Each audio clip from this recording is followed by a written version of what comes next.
नमस्कार दोस्तों, स्वागत है आप सभी का आपके अपने यूट्यूब चैनल दृष्टि जी के पॉइंट पर। साथियों, आज हम डिस्कस करने वाले हैं एमपी पुलिस का प्रैक्टिस सेट 28, जो कि आपके एग्जाम्स के लिए काफ़ी ज़्यादा इंपॉर्टेंट है। सभी क्वेश्चन सिलेक्टेड है और एग्जाम ओरिएंटेड है। चलिए शुरुआत करेंगे फर्स्ट क्वेश्चन के साथ। व्यापकगत सिद्धांत की नीति के माध्यम से हड़पा जाने वाला पहला भारतीय राज्य कौन सा था? सही आंसर रहेगा दोस्तों सतारा। तो सतारा राज्य वह था जो कि व्यापकगत सिद्धांत की नीति के माध्यम से हड़पा जाने वाला पहला भारतीय राज्य था। यहाँ के राजा था दोस्तों जो कि सतारा के जो राजा थे दोस्तों वह कौन थे? तो उस समय दोस्तों यहाँ पर राजा थे राजा अप्पा साहब। ठीक है, तो राजा कौन थे उस समय? यहाँ पे राजा अप्पा साहब। तो ठीक है, ये याद रखिएगा, राजा अब्बा साहब थे और जिनकी मृत्यु के पश्चात दोस्तों जो कि लॉर्ड डलहौजी के कार्यकाल में ने इसे आश्रित राज्य घोषित कर दिया था। व्यापकगत सिद्धांत वह था अगर किसी राजा की संतान नहीं होती थी तो वह जो कि अंग्रेजों द्वारा उस पर शासन किया जाता था। तो ये भी आपको याद रखना है। नेक्स्ट क्वेश्चन की तरफ बढ़ेंगे। निम्न में से कौन भारत में प्रतिभूतियों और कमोडिटी बाजार के लिए नियामक निकाय है? सही आंसर रहेगा दोस्तों ऑप्शन नंबर सी, सेबी। ठीक है, तो सेबी इस क्वेश्चन का सही आंसर रहेगा। भारतीय सेबी का जो फुल फॉर्म होगा दोस्तों, इसे कहा जाता है भारतीय प्रतिभूति। आपको ये भी याद रखना है क्योंकि यहाँ पर काफ़ी बार एग्जाम्स में पूछा जा चुका है कि सेबी का फुल फॉर्म क्या होगा। तो भारतीय प्रतिभूति विनिमय बोर्ड, जिसे कहा जाता है सेबी।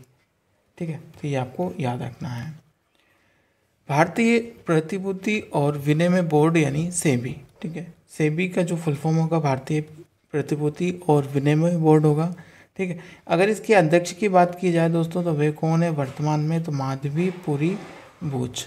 ठीक है, तो माधवीपुरी बूच दोस्तों जो कि वर्तमान में इसकी अध्यक्ष हैं। मुख्यालय है दोस्तों सेबी का जो कि कहाँ पर है, नीचे कमेंट बॉक्स में कमेंट कीजिएगा। और इसकी जो स्थापना हुई थी 12 अप्रैल 1992 में इसकी स्थापना की गई थी। ये भी आप ही को साथ ही साथ याद रखना है। सेबी दोस्तों दो चीज़ों को कंट्रोल करती है। सेबी दो चीज़ों को कंट्रोल करती है। पहला किसे करती हैं? पहले करती है भारतीय स्टॉक एक्सचेंज यानी BSE, बॉम्बे स्टॉक एक्सचेंज, भारतीय स्टॉक एक्सचेंज को। ठीक है, तो ये आपको याद रखना है। दूसरा ये करती है वित्तीय बाजारों को। ठीक है, तो वित्तीय बाजारों को और भारतीय स्टॉक एक्सचेंज को, ये नौ चीज़ों को ये कंट्रोल करती है। तो ये भी आपको साथ याद रखना है। नेक्स्ट होगा, निम्न में से कौन सा अंतर्देशीय नदी बंदरगाह है? तो कौन सा रहेगा? तो सही आंसर रहेगा दोस्तों कंडाला। ठीक है, नहीं sorry Calcutta. Option number 20 question का सही आंसर रहेगा। ये दोस्तों जो कि हुगली नदी पर स्थित है और इसे अंग्रेजों ने विकसित किया था। तो ये जो बंदरगाह है दोस्तों ये कहाँ पर स्थित है? तो यह है हुगली नदी पर। और इसको जो कि दोस्तों किसने विकसित किया था? तो अंग्रेजों ने दोस्तों जो कि इसको जो कि विकसित किया था। तो ये भी याद रखिएगा, विकसित किसने किया था? तो अंग्रेजों ने। नेक्स्ट क्वेश्चन होगा, देश का पहला kids friendly Covid vaccination centre कहाँ पर खोला गया था? सही आंसर रहेगा ऑप्शन नंबर बी, जबलपुर में। तो जबलपुर में दोस्तों जो कि देश का पहला kids friendly Covid vaccination centre खोला गया था। तो ये साथ ही साथ आपको याद रखना है। इंद्र सिंह द्वारा श्योपुर नगर एवं दुर्ग की स्थापना किस वर्ष की गई थी? तो दोस्तों ये जो कि इसकी स्थापना की गई थी 1537 के दौरान, यानी ऑप्शन नंबर है इस क्वेश्चन का सही आंसर रहेगा। जो श्योपुर नगर और वह दुर्ग है दोस्तों, इसका जो निर्माण है वह किसने करवाया था? तो ये निर्माण कार्य करवाया था दोस्तों जो कि इंद्र सिंह द्वारा। ठीक है, और इसकी स्थापना 1537 में की गई थी। तो ये आपको याद रखना है। और ये जो राजा थे दोस्तों ये किस वंश के थे? तो ये गौर राजपूत थे। ठीक है, तो क्या वंश था इनका? गौर राजपूत वंश के ये शासक थे। तो ये आपको याद रखना है, गौर राजपूत वंश के ये शासक थे। आगे बढ़ेंगे नेक्स्ट क्वेश्चन की तरफ। गुप्तेश्वर महादेव मंदिर, ये जो गुप्तेश्वर महादेव मंदिर है ये चरुआ का निर्माण किस शताब्दी में हुआ था? ठीक है, तो चारुवा जो यहाँ पर स्थित है गुप्तेश्वर महादेव का मंदिर, इस निर्माण का किस शताब्दी में हुआ था?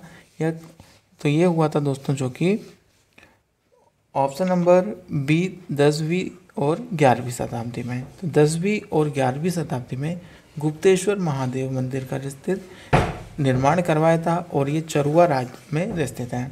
ठीक है, और ये जो कि चरुआ ग्राम हरिपुर, ठीक है, यहाँ पर जो है वो ग्राम एक हरिपुर है, वहाँ पर ये स्थित है।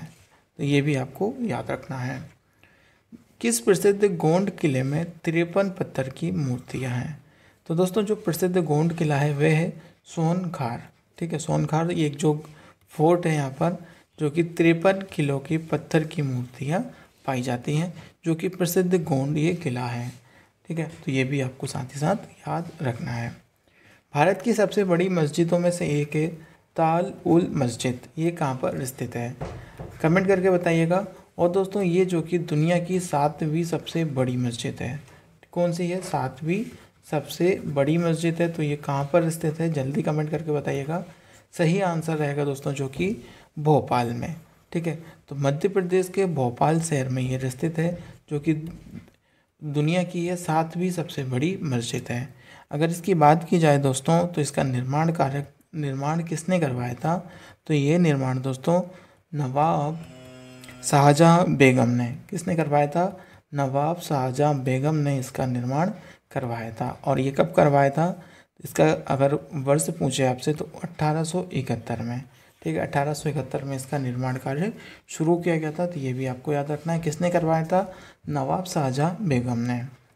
नेक्स्ट क्वेश्चन होगा, मध्य प्रदेश में अटल बिहारी वाजपेयी भारतीय सूचना प्रौद्योगिकी और प्रबंधन संस्थान कहाँ पर स्थित है? तो दोस्तों ये जो संस्थान है ये कहाँ पर स्थित है? सही आंसर रहेगा ग्वालियर में। ऑप्शन नंबर सी इस क्वेश्चन का करेक्ट आंसर रहेगा। आगे बढ़ेंगे, जबलपुर स्थित उच्च न्यायालय भवन के वास्तुकार कौन थे? तो जबलपुर में दोस्तों जो हाई कोर्ट है उसके जो वास्तुकार थे तो वह कौन थे? तो ये थे हेनरी इरविन। ठीक है, जब इसका वास्तुकार थे ये किसके? जबलपुर हाई कोर्ट के। नेक्स्ट क्वेश्चन होगा, मध्य प्रदेश के पहले मुख्य न्यायाधीश कौन थे?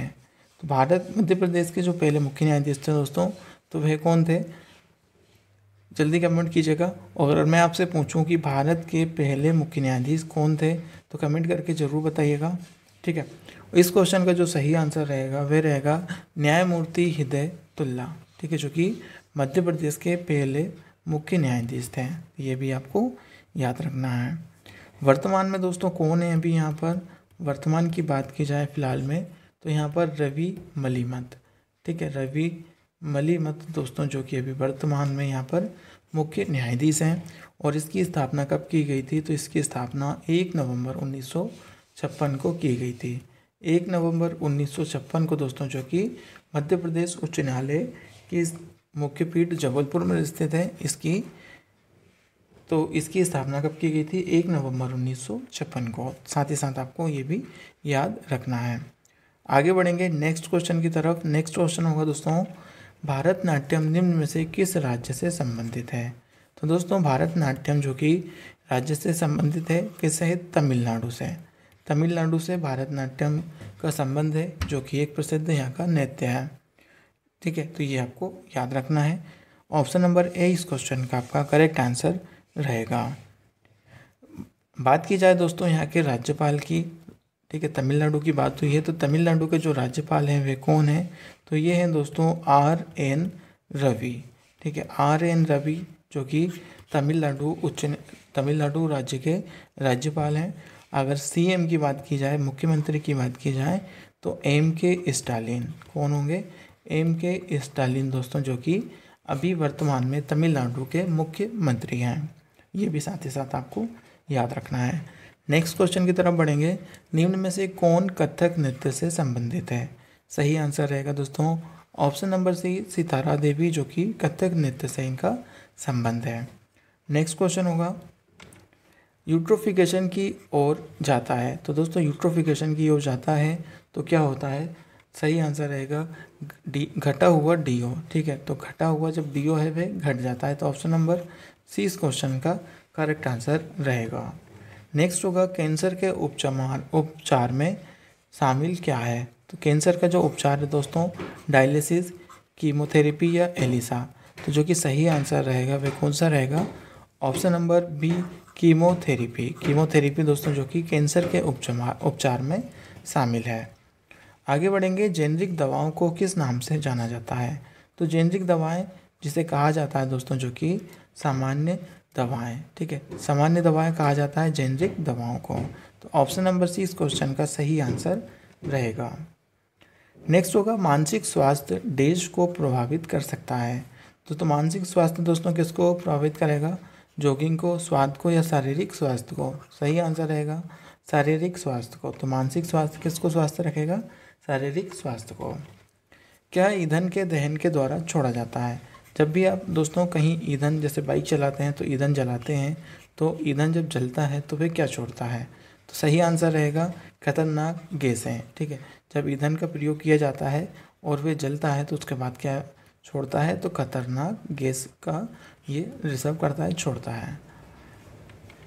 नेक्स्ट क्वेश्चन होगा, अम्लीय वर्षा किसके ऑक्साइड के कारण होती है? सही आंसर होगा दोस्तों ऑप्शन नंबर बी, सल्फर और नाइट्रोजन के कारण जो कि अम्लीय वर्षा होती है।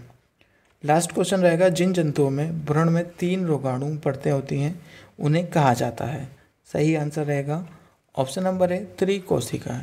तो दोस्तों जिन जंतुओं में भ्रूण में 3 रोगाणु परतें होती हैं उसको त्रिकोर्गी कहा जाता है। तो ये आपको याद रखना है। तो ये रहे दोस्तों आज हमारे 20 क्वेश्चंस जो कि आपको मैंने संपूर्ण डिटेल से पूरा विवरण दिया है। उम्मीद है आप सभी को वीडियो पसंद आई होगी। तो वीडियो को लाइक ज़रूर करें, शेयर करें। चैनल को सब्सक्राइब नहीं किया है तो चैनल को सब्सक्राइब जरूर करें। इसी वीडियो पाने के लिए दोस्तों बेल आइकन को भी ऑन कर लीजिए ताकि आने वाली लेटेस्ट वीडियोज़ की नोटिफिकेशन आपको मिलते रहे। चलिए मिलते हैं एक नई वीडियो के साथ, तब तक के लिए बाय बाय, जय हिंद।